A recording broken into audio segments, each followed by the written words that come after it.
All right, so how many of you feel like you're winning at life? And you don't have to raise your hand, but I want you to see how many of you feel like you're really winning at life. Then the next question that I have for you is, if you're winning, are you playing a big enough game?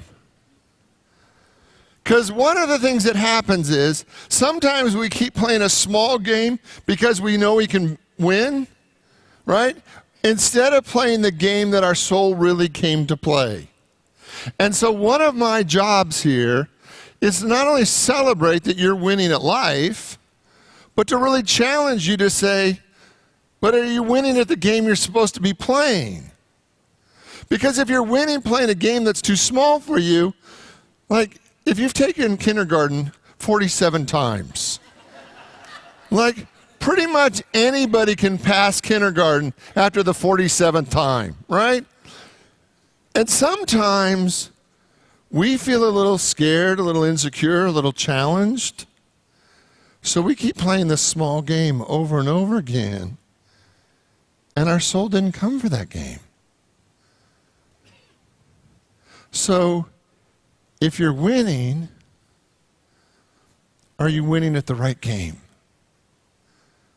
And if you're not winning, see, I'd rather have you like having mixed results with a game that's actually big enough for you than playing a game that you know is too small for you because just so you can win.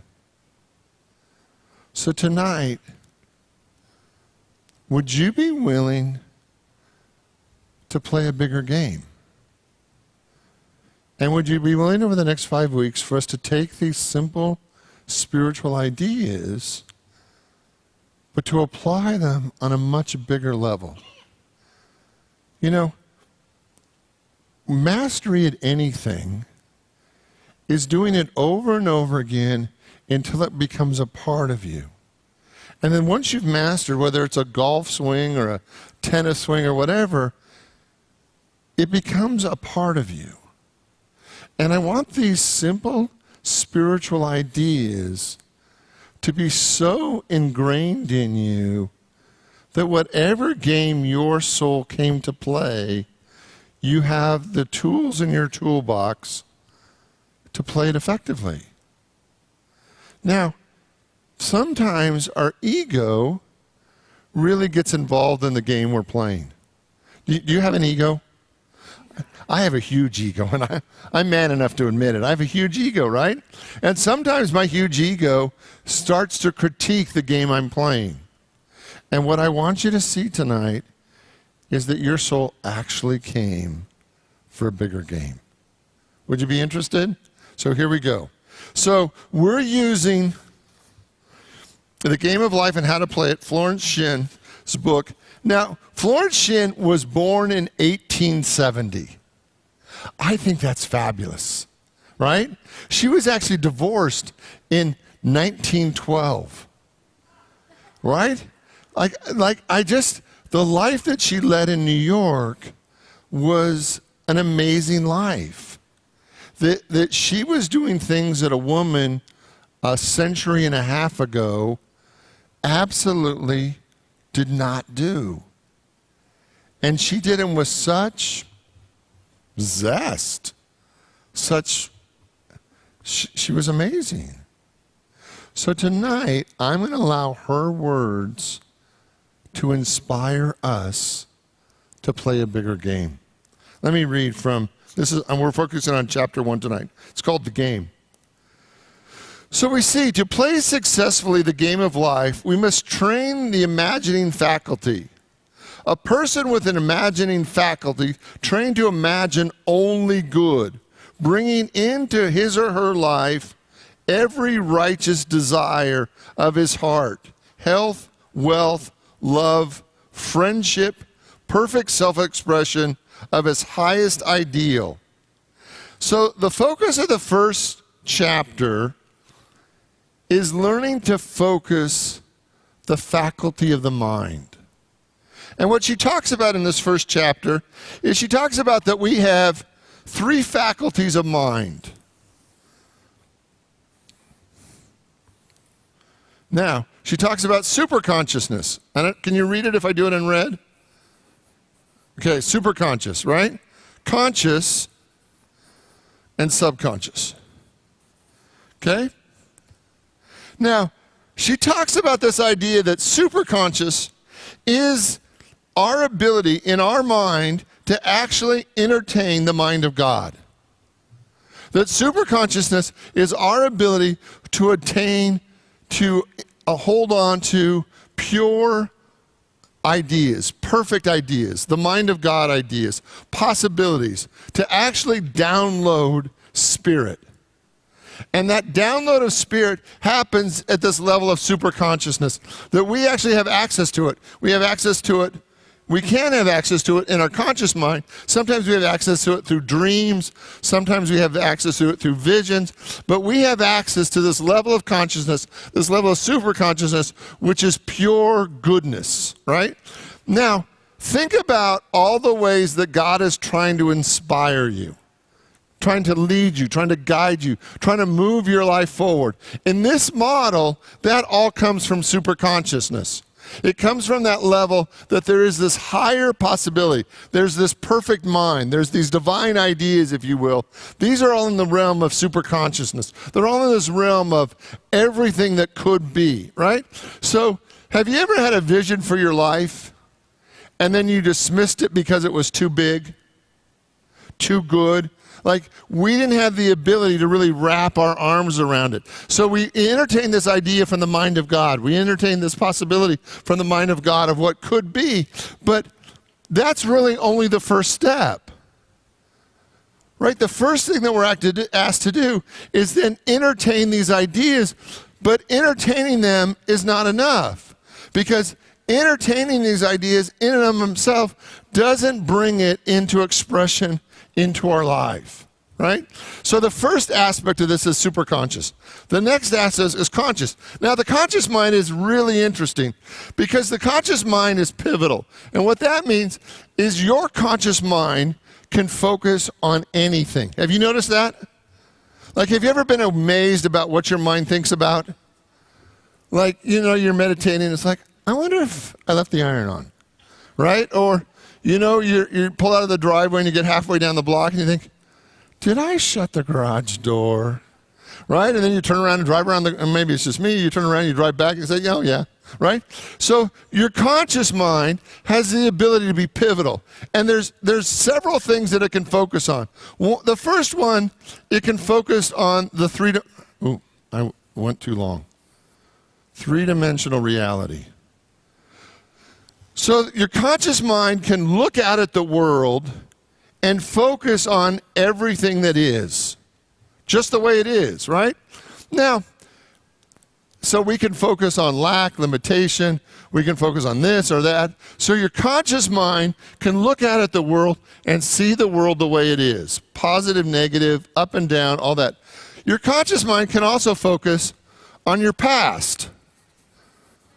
Oh, we'll see how far we get. I feel like a little Van Gogh-ish. I'm having to, right? That says past. Thank you.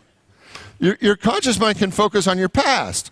So, how many of you know that you can spend a lot of time thinking about what was? Right?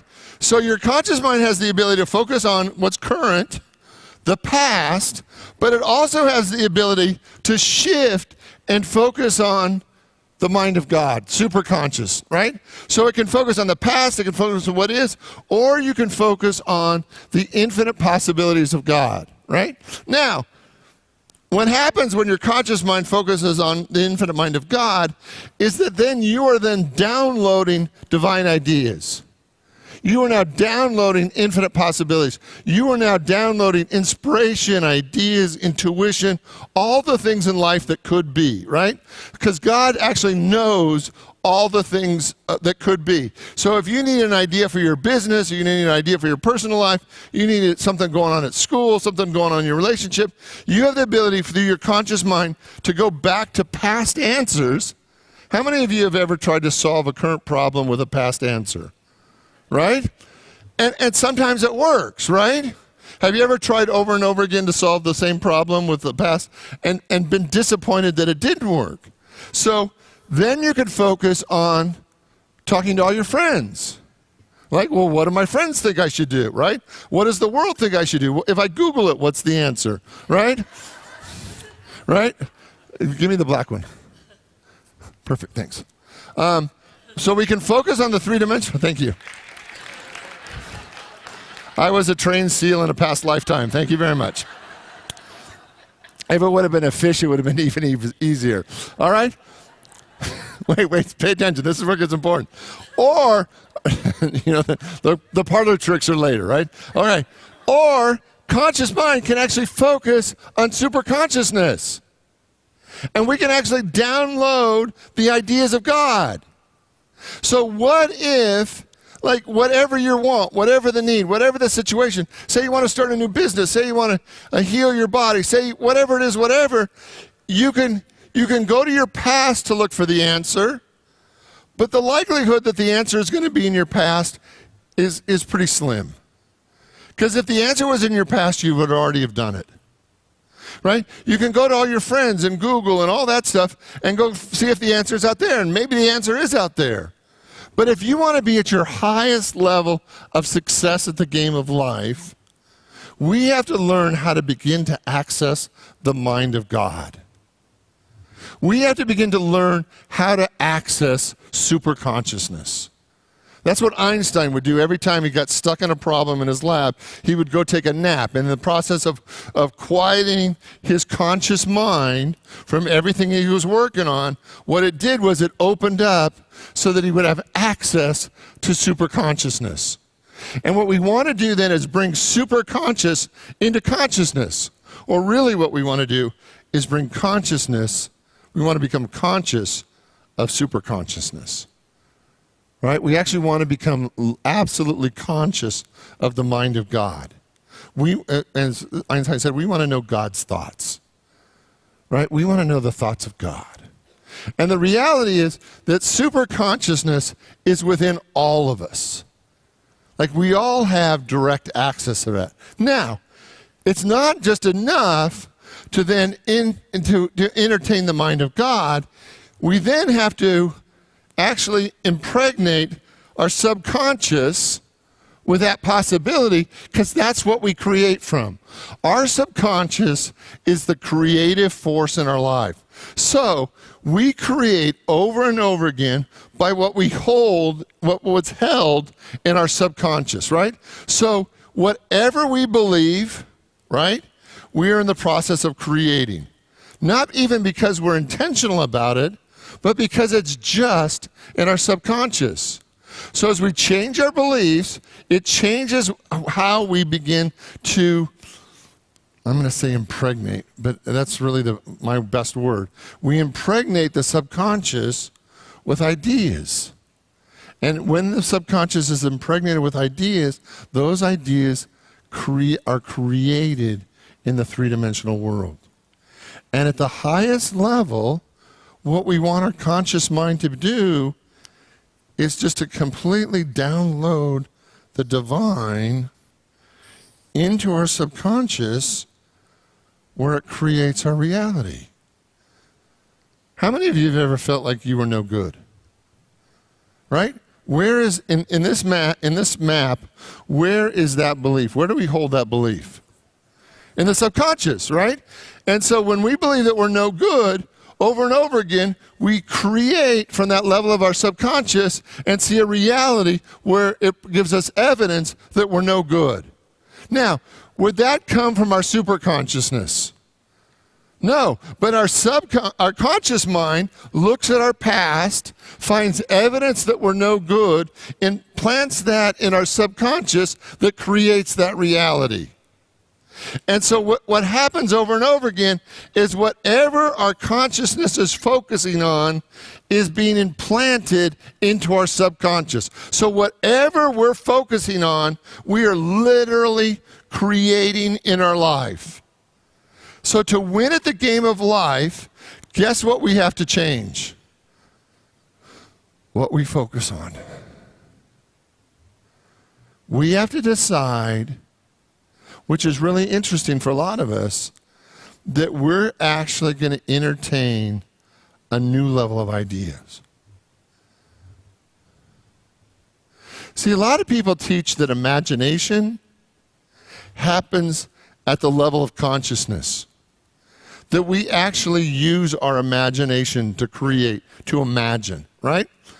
What I think is probably more spiritually accurate is our imagination is the door, it's the gateway, it's the window to superconsciousness. And when we imagine something, when we use our imagination to create an image, we're actually moving to the level of superconsciousness, creating it there, and then bringing it down into the level of consciousness. So the question for us tonight is, what is the vision that you have for your life? Is that vision of you winning at life in the game that you really want to be playing? Or is it at you losing or playing small? What is your vision of life?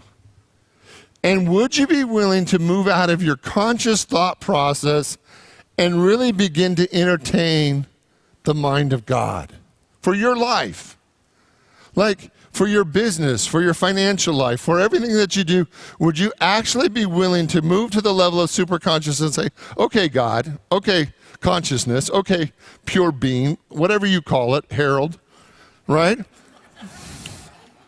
What's the greatest possibility for my life? Right? What's the biggest thing that I could be doing, having, living? What is the best that I can imagine? And then if you ask that question, Spirit's going to give it to you. It's going to reveal it to you. And then you have to be willing to hold on to it. And that's why I really believe that we need people in our life who are praying with us. Because some of the stuff that you're going to be given seems so far-fetched that you could actually do that in your life. It seems like we're down here at ants, and God wants to give us a vision of superpowers. And it's like, how can I go to believing I'm like an ant, and then God gives me this vision that is so great? How can I hold that when it's so much bigger than I am? And the way that we do that is have people around us who believe with us. That I believe that we all need a team of believers. People that stand with us, whether we call it a mastermind group, whether we call it a prayer group, people that stand with us in believing for those things that are so much bigger, but are absolutely from the mind of God. Like if you went home tonight and had a dream of what your life could be, that was so magnificent, so prosperous, so loving, so wonderful in every way. Your home was just fantastic. You know, the car of your dreams, the life you long for. And you woke up and thought, wow, that'd be great. But then that's all you do with it? You miss the gift. What I want you to be able to say is, I had this dream.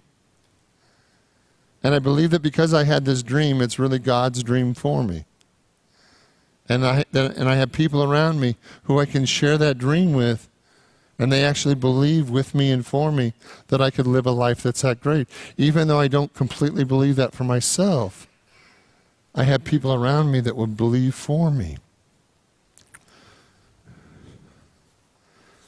Florence said that there was 3 keys to this process.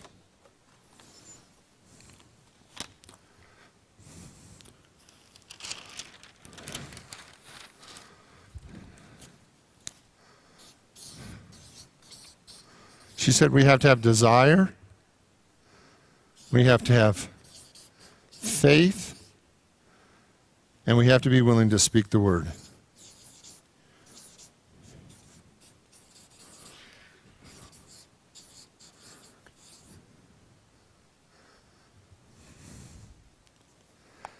If you tell yourself the truth, do you have an honest, hungry desire for a greater life?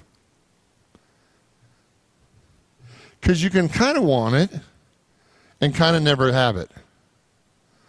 that if you really want a greater life, you have to be hungry for it. You have to really want it. You have to be willing to go through a process of transformation. You have to do the inner work that's required daily to be that hungry for a greater life. You have to be hungry for your desires. Because for most of us, we have to have our desires to be so rich, so powerful, so important to us that it will cause us to change our inner laziness that holds us back. So the first thing is, are you hungry for your desires? Are you truly hungry for a greater life, or is it just kind of a nice idea? If it's kind of just a nice idea, oy vey. Right? Then the next one is faith. When God gives you a greater desire in your life, can you hold it? And do you have people around you that will hold it with you? Do you have people that believe with you when you can't believe for yourself? Do you have people that say, I saw you doing that? When I was in ministry, I went into ministerial school when I was 28. And I had graduated from college at 18, 4 years of college, some grad school, and then I spent 4 or 5 years in sales. And when I finally applied to ministerial school at 28, I had people that said to me, I knew you were going to do that from high school. I had people that were holding a vision of me doing ministry since I was 13, 14 years old that I never would have said it to myself. I mean, this is like the worst place. I never wanted to do this, right? You have to work every weekend and every holiday. This is a crummy job. I never wanted to do this. And when I finally said, okay, I'll go do it, people said, I knew you were going to do that. I said, I wish you hadn't, Right? But it's only when I said yes to this did my soul feel fulfilled. And it didn't really matter if I had to work every weekend. This is what my soul came for. So there were people that had faith in me when I didn't have faith for myself. Right? When I couldn't believe big enough, there were people. I remember when I was thinking about coming to Phoenix when I was in my first ministry. How many of you know Jack Boland? Church of Today, Jack Boland? I went to talk to Jack Boland and I said, Jack, they're talking about hiring me at this church in Phoenix and I don't know, and I'm not sure I want it and all this stuff. And he said, Richard, go to Phoenix and you'll do more than you even think is possible now. Was that prophetic? Maybe. But I believed him. I just believed him. So we have to have a desire. We have to have faith. And then here's the kicker. We have to speak the word. We have to speak the word. That you have to speak the life that you want. You have to speak it into reality. You have to use the power of your words, and we're going to talk about that more as we go. But you have to use the power of your words to speak what you want to exist into existence, to ignite your faith, to ignite your desire, to speak the word. I am successful. I am prosperous. My business is succeeding in amazing ways. My relationships are getting better, more loving, more wonderful every day. I'm prosperous. I am happy. I'm alive. I am healthy and whole. We have to use the power of our words to speak it into existence, to use our words over and over and over again.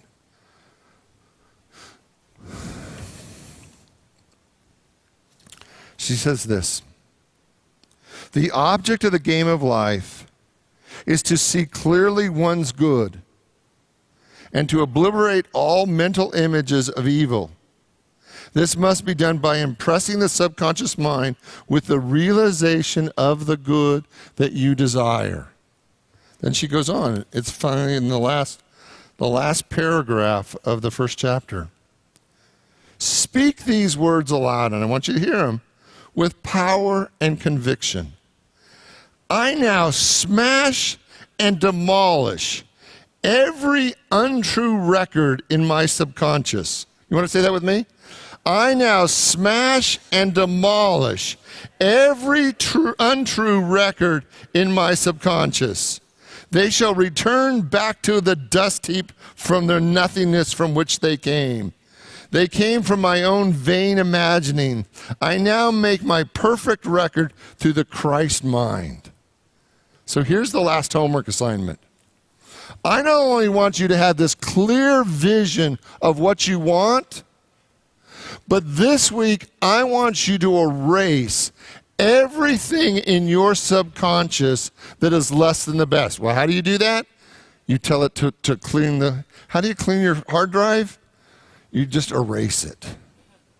I want you to erase the hard drive of your subconscious this week. I want you to let go of every erroneous belief about your life.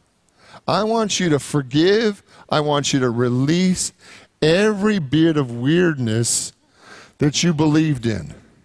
Because I want you ready for a brand new pattern, for a brand new possibility, for a life that absolutely God has wanted to give you from the beginning of time, and that right here, right now, we can create it. I release any ill belief in my subconscious mind. I believe any small thought. I release any limitation. I release any unforgiveness.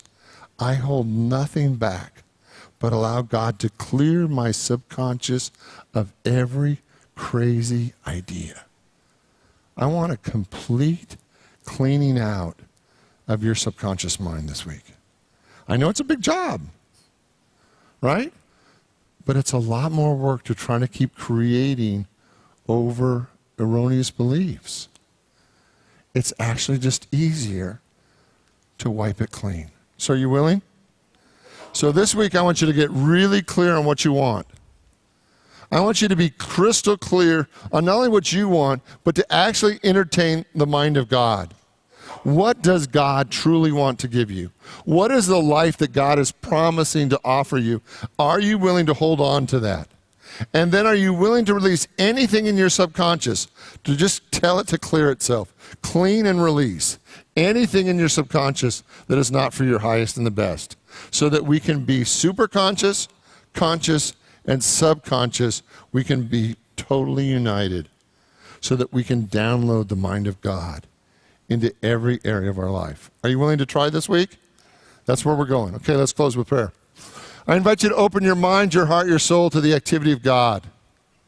That there's only one presence, one power, one God, one good manifesting in our life. Today we release all old beliefs. That anything that's not for our highest and our best, we allow our subconscious mind to be completely cleared. Any erroneous ideas, any limiting beliefs, any fear, we allow it all to be cleansed from our consciousness. We hold nothing back from God. And then we put our full focus on the mind of God, on the life that could be, on the spiritual possibilities that God is offering each one of us. And we say, yes, yes, God. Yes, God. In the name and through the power of the living Christ, we give thanks. And so it is. Amen.